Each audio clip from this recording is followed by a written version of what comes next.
Hi everyone, and welcome to your lesson today on defining relations and functions. So we just got done in our last lesson talking about function notation, that whole idea of y equals some equation being the same as f of x equals that same equation. So we just got done discussing this idea of function notation, so I think it's about time I define what a function is. So there are a couple things to read here, and we'll check them off as we go. So I'm telling you first, and you may have heard of this last year, domain. What does domain mean? Well, domain is a function's values of x. So any values of x represents the domain. Then you have range. This range is not to be confused with the range that we figure out in data analysis. Like when you're doing mean, median, mode, range in data analysis, range is the highest minus the lowest value in your data set. This range is different. In the context of relations and functions, range is a function's values of y. So domain is x, range is y. Okay, now let's define relation.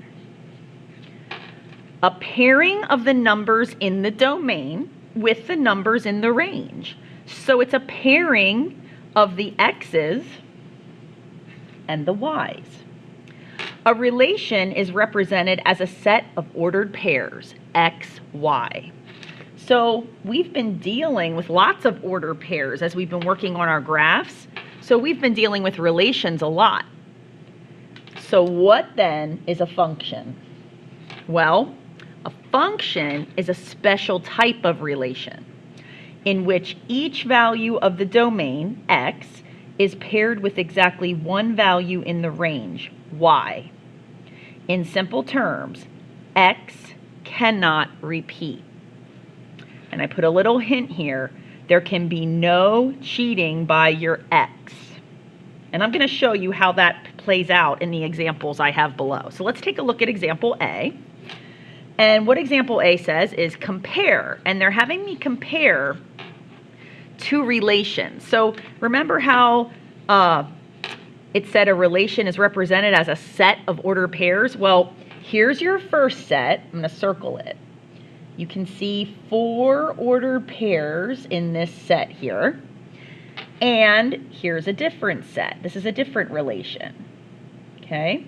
So you've got these two different relations with 4 ordered pairs in each set. Now, underneath here it says one of these is a function and one is not. Which one is the function? So we have to do some x analysis. What we're going to do is we're going to take our first set. I'm going to highlight just the x's because that's all we need to address. So in this set, my x's are 3, -4, 7, and 9. And now I have to ask myself, do any of these x's repeat? 3, -4, 7, 9. No, they're all unique. So this relation, this set of ordered pairs, represents a function. So I'm going to write that on top here. Function. Okay, now let's look at the other set. Again, I'm just going to highlight the x's. -4, 0, 0, 6. Okay. Do any of those x's show up more than once? Do any of them repeat? Well, I hope you're thinking yes, because it's this 0 right here.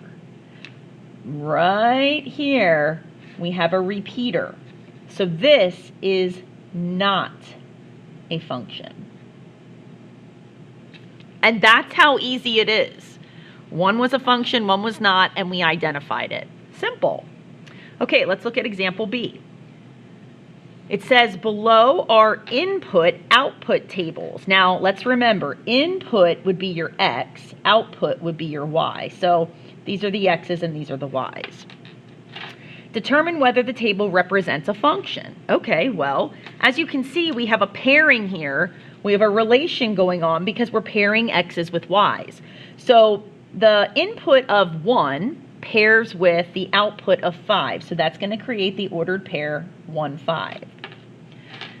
The input 2 corresponds with the output -1. So when x is 2, y is -1. The input 3 looks like it's corresponding with the y value of 6. However, 3 also is corresponding with another y value, 7. So let's highlight the x's. I think you can see what's going to happen here. You've got a 1, a 2, a 3, and a 3. You see the repeater or the cheater. 3 is repeating. So this table represents a relation which cannot be classified as a function. Not a function. Okay? Pretty easy. Let's flip it to the back. Oh, we have another one. So they gave us another input-output table. Remember, these are the x's and these are the y's. So 5 pairs with 1. I'll write that as 5, comma, 1. -1 pairs with 2. 6 pairs with 3. And then 7 looks like it's pairing up there with 2.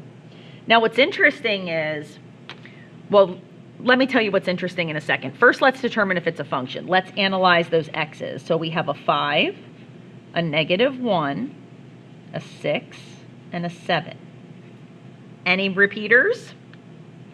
Nope, no repeaters. They're all unique. So it's a function. So this relation is classified as a function. What's interesting, though, is do you see the y that repeats? See, you have a 2 and a 2? That's okay. Y can repeat. The definition of function is that the x does not repeat. So y can do whatever the heck it wants. It's the x. You don't want the same input value going to 2 different output values. All right, now I would call everything that we did so far, all this, all of our examples, this is more analytical. Analytical means you're analyzing these numbers, you're doing the math over here on the side by hand, determining if something's a function or not. Now I want to show you how to determine function, not a function, visually, let's say graphically. And you can actually do that quite easily by something called the vertical line test. So you can pause the video and you can read this paragraph. I don't need to read it to you. This will tell you what the vertical line test is sort of formally. I'm going to explain now in my own words how to do the vertical line test. So you can pause it and read. And then when you come back, here we are with example C. So it says, determine if the relation graph below is a function. Okay, now the reason it's a relation, let's talk about why this graph is a relation. Well, it's a set of lots of different ordered pairs. I mean, you can go all the way around this circle, like right here, 0, 3, see? And over here, -3, 0, and down here, 0, -3, and 3, 0. See all the different ordered pairs that create this circle? That is a set of ordered pairs, so it's a relation. But does it classify as a function? Well, you can't really write out all the different ordered pairs on this circle because, well, some of them are falling like right here where I don't know the decimal value at this point. And also, there's actually an infinite number of points on this circle. So I can't line up all the points and be testing to see if the x's repeat. But there's a quick, easy visual way to decide, and it's called the vertical line test. So this is what you do. You take your graph, you draw some vertical lines on it. Crazy, right? So let's draw a vertical line. Let's draw a vertical line like right here. Okay? If you look at that vertical line, look at how many times it hits your graph. Okay? it hits it here, and it hits it here. Now, what do those 2 points have in common? Is it their x value that they have in common, or is it their y value that they have in common? Well, you can see they have the same x. This point up here, I don't know, where does it look like I drew that? About 1.5. So that point at the top is 1.5 some positive y value. And this guy down here is 1.5 and then some negative y value. But you can see that repeating x. So if you draw a vertical line, because vertical lines, every point on a vertical line has the same x. If you have a vertical line and it hits your graph more than once, then you have that same x more than once. And this is not a function. Oh, my pen's dying here. Not a function. Isn't that cool? So that's how you do it visually. You just draw a vertical line. And you could do that anywhere. Like you could draw it over here. You can see there it's going to hit 2 times. 1, 2. So at this negative x value, it occurs twice. And there's some cool graphs, which you're going to do when you do your mastery. I mean, the cool thing is what we've been studying. You know, we've been studying the linear family. Y equals mx plus b, right? Slope-intercept form. We've also done point slope in standard form, but you know this is my favorite. So if I gave you an equation like y equals like 1/2 x minus 3, to graph that, if I just do a sketch, you would come to your b, -3 on the y-axis, and then you would rise 1 and run 2. So your line would be looking something like this. And you would draw your line. So